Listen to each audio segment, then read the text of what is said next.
Everyone does things because it makes them feel good or they gain something from it. That's why people smoke, even though they know they're gonna get cancer, because it feels good. I didn't wake up and think that I need to write something mean to someone. Why didn't I do that? Let me think. It's because, well, one, I'm busy. I'm happy. That doesn't make me happy. Doing that won't make me happy. And I just don't see the need to do that. So why did this person feel the need to do that? So then I put myself in their shoes. Well, clearly they gained something from this, or else people don't do things.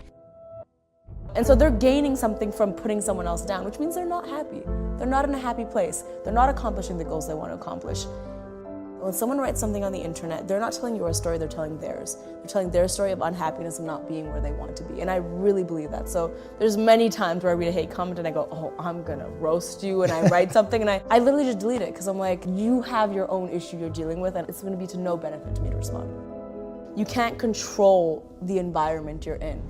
You know, when you have a really, really bad day, you can't control the other driver that cut you off. You can't control whoever was mean to you. You can't control the fact that you missed the elevator. You can't control any of those things. You can only control yourself. So it's about being more proactive. How do you do that? Well, okay, if a driver's gonna cut you off, play some really good music so you're in a good mood. Leave 5 minutes earlier. You know what I mean? If you missed the elevator and you were late, wake up earlier. Anything we do, any action we make, I believe we have many layers as to why we made that decision. At the top is like, oh, I made this decision, what I tell everybody else of why I made that decision. The second layer is what I tell myself. So say if I took this glass and I broke this glass. Okay, what I tell everybody else is like, oh, it slipped, the glass slipped. Then what I tell myself when I dig a little deeper is, oh, I thought it would be funny, so I broke the glass, okay? Then if I dig really, really deep into well, the real reason I smashed this glass, it would be because, honestly, I think the segment I was doing really, really bad and I wanted a distraction. We lie to ourselves all the time about why we did something, why we said something. Sometimes our instincts can kick in. Like if you ask me an uncomfortable question, I'll respond right away because it's uncomfortable. But what I'm saying to you is not true. If I dig deeper, I understand why I acted that way. It's really important. You need to be in tune with yourself if you want to be successful. I mean, the world, it gets really uncomfortable. Success gets really uncomfortable sometimes. It's a lot of stress, it's a lot of pressure. If you're not truly in tune with your biggest teammate, which is yourself, there's no way you can succeed. You need to know yourself really well. I have a very good idol, and his name is Dwayne "The Rock" Johnson.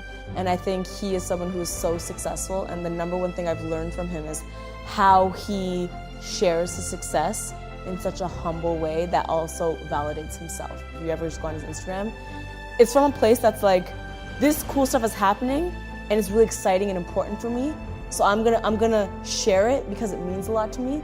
But this doesn't make me better than anybody else, and nor does this put me on a pedestal of any type. Not because it's gonna alter the way you think about it, I'm just proud of this thing.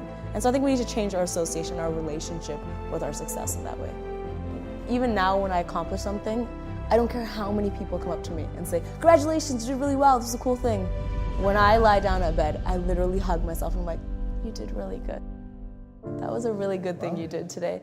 Even today, with all the people that are validating me, it still means something for me to tell myself, you did a really good job.